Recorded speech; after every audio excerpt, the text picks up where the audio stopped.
So I was watching Reason and Theology the other day, and Michael Lofton had on Reverend Calvin Robinson to talk about Pride Month, among other things.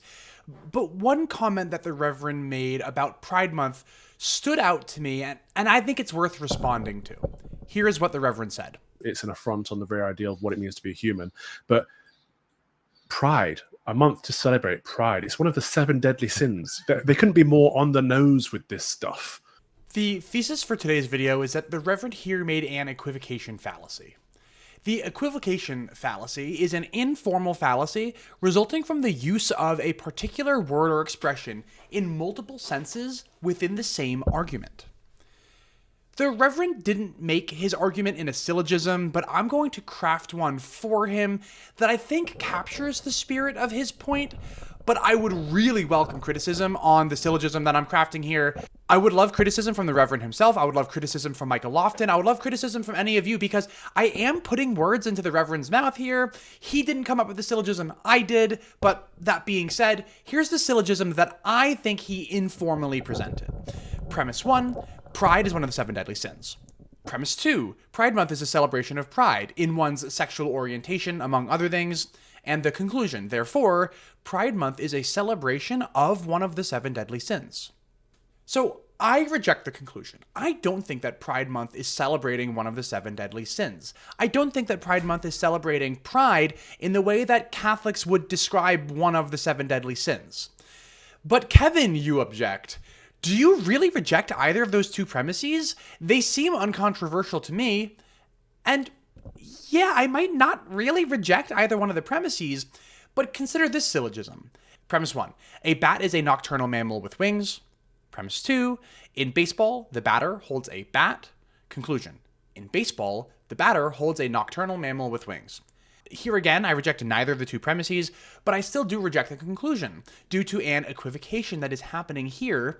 Granted, the equivocation happening here is a lot more obvious. It's on the word bat. But I'm going to argue in this video that there is an equivocation happening in the pride syllogism as well, an equivocation about the word pride. And please note that I am playing inside baseball on this one, pun intended. Consider me to be Catholic for the sake of this video. I'm putting aside my nominalism, my mereological nihilism, all of that to the side. Let's start by talking about pride, one of the 7 deadly sins, and then we'll talk about pride, like Pride Month, after. The 7 deadly sins don't actually appear anywhere in the Bible, but I am going to start with the Bible since it seems like the 7 deadly sins kind of sprang from something related to the Bible. Let's take a look at the Old Testament book of Proverbs. According to Proverbs, chapter 6, verses 16 through 19, there are 7 things that are an abomination to God. Haughty eyes, a lying tongue, hands that shed innocent blood, a heart that devises wicked plans, feet that run rapidly to evil, a false witness who declares lies, and one who spreads strife among brothers. No mention of pride here. Well, we know that pride does wind up in the 7 deadly sins by the time of like Dante's Inferno, so let's see where else in the Bible pride is mentioned. Well, why don't we stay in the book of Proverbs? How about Proverbs chapter 16, verse 18? Pride goes before destruction and haughtiness before a fall. This is the Bible verse that is often abbreviated, pride comes before the fall. That's pretty clear, right? And yeah, that is pretty clear. The Bible is saying that pride's a bad thing, it comes before the fall. But this is the Kevin Non-Tridicath show. So let's go to the interlinear Bible. The Hebrew word for pride here is, and I know I'm going to butcher this pronunciation, gaon. When I look up the word gaon in the Bible Study Tool website, I get this definition. Definition 1, exaltation, majesty, or excellence. Number 2, pride or arrogance. And then in parentheses, it says bad sense. Okay. Where else in the Bible is gaon used? Let's pick one example for the good sense and one example for the bad sense. We'll start with the good sense, exaltation, majesty, or excellence. How about we look at Job? In Job's chapter 38 to 41, God is telling Job that his limited perspective is simply not wide enough to understand God's plan. In chapter 40, and this is all kind of like poetry, but in chapter 40, God says, do you think that you know better than me? Do you think that you're more just than I am? Do you think that you're stronger than me? Is your voice more thunderous than me?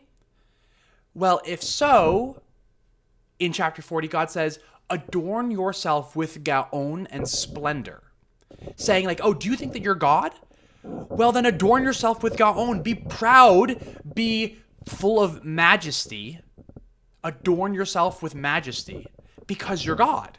And now, obviously, God is not saying that Job is God. He's saying like, oh, do you think that you're so tough? Like, well, then you adorn yourself with gaon, like I have. So God is saying that God is describing himself as being adorned with gaon. So gaon is clearly not always a negative thing. I don't think God would be describing himself as like haughty or arrogant. I think that God would be describing himself as like majestic, gaon. It's just a different sense of the word. Okay, let's do another example of the word gaon, but this time we'll use it in like a clearly negative sense.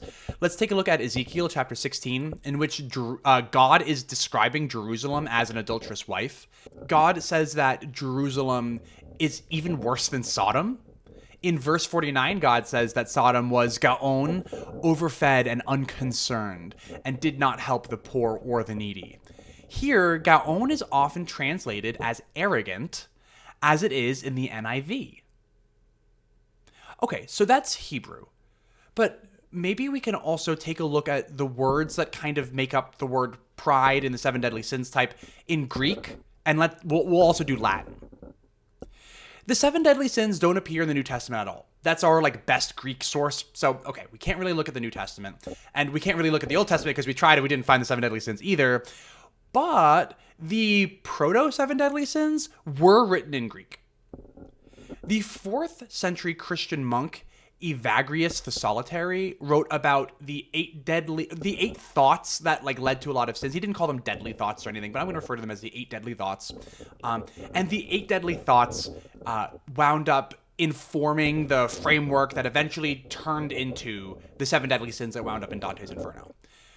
One of those 8 deadly thoughts was Hyperephania, or pride. And again, I probably screwed up that pronunciation. But this word Hyperephania is also sometimes translated as overestimation, self-overestimation, arrogance, or grandiosity. In this translation of the Philokalia, which includes writings from Evagrius the Solitary, the professional translator team, Palmer, Ware, and Sherrard, translate the word Hyperephania as arrogance. And then let's do Latin. When St. John the Ascetic translated the works of Evagrius the Solitary from Greek to Latin, he translated Hyperephania to Superbia. Pope Gregory the Great then, in Latin, took the 8 deadly thoughts, wound up combining 3 of them into one, and then added another. So we had 7. And he used Superbia. That was one of the ones that stayed. So Superbia stayed, and Gregory I considered Superbia to be one of the 7 deadly sins. Aquinas uses the word Superbia in the Summa when he's talking about the 7 capital sins, which very similar again to the 7 deadly sins. And Dante himself uses the word Superbia in Dante's Inferno. Now, Dante's Inferno was not written in Latin. It was written in 14th century Italian, which is considered a different language from Latin, but the word Superbia remains the same in both languages. They are similar enough. According to the Cambridge Dictionary, Superbia means arrogance first and foremost, followed by pride and then haughtiness. So we've seen this word arrogant come up in the Hebrew, the Greek, and the Latin for the words gaon, Hyperephania, and Superbia. I think that the word arrogant is probably closer to what is meant by the 7 deadly sins than just plain old pride. I highly doubt that a Catholic would argue that it's a sin to be proud of your son after he does well on a difficult test in school, or that it's a sin to have pride in your country, or that it's a sin to be proud of your ethnicity. I'm Irish, and when I was a practicing Catholic, I would have told you that you're crazy if you told me that it's a sin to be proud that I was Irish. I was always proud that I was Irish. And I think that Pride Month is a celebration of sexual orientation, among other things, taking pride in your sexual orientation, among other things, in the same way that a Irish person might take pride in being Irish on St. Patrick's Day. St. Patrick's Day is a celebration of Irish heritage pride, really, and Pride Month is a celebration of like sexual orientation heritage. You know, heritage obviously doesn't apply here, but you know what I mean. Now, of course, some gay people are arrogant. Of course, gay people are people too, just like the rest of us. But I have a feeling that if you asked people who do celebrate Pride Month what Pride Month means to them, they wouldn't say, oh, it's all about arrogance. No, I think that they would say it's more about acceptance. Accepting yourself, accepting your sexuality, accepting that you are not the norm and being okay with that and celebrating the fact that we can all get along anyway. I'm not gay. In fact, I'm kind of the opposite. I'm married to a woman. I'm straight, hetero, cisgendered, able-bodied white man living in Kentucky. That's about as opposite as you get. So I'm going to ask you guys, what do you guys think that Pride is all about?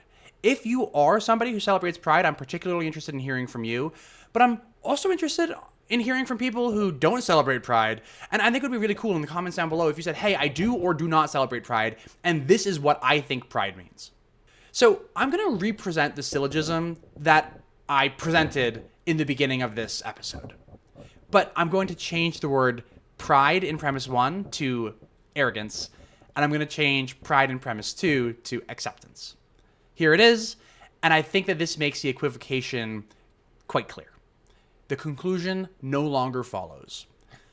In order to salvage the original syllogism, I think that someone would need to argue that pride and arrogance are the exact same thing, which I don't think many people are willing to do, or that Pride Month is like secretly Arrogance Month, which I think would require you to be like somebody who like knows a ton of people who celebrate Pride and like you know their hearts.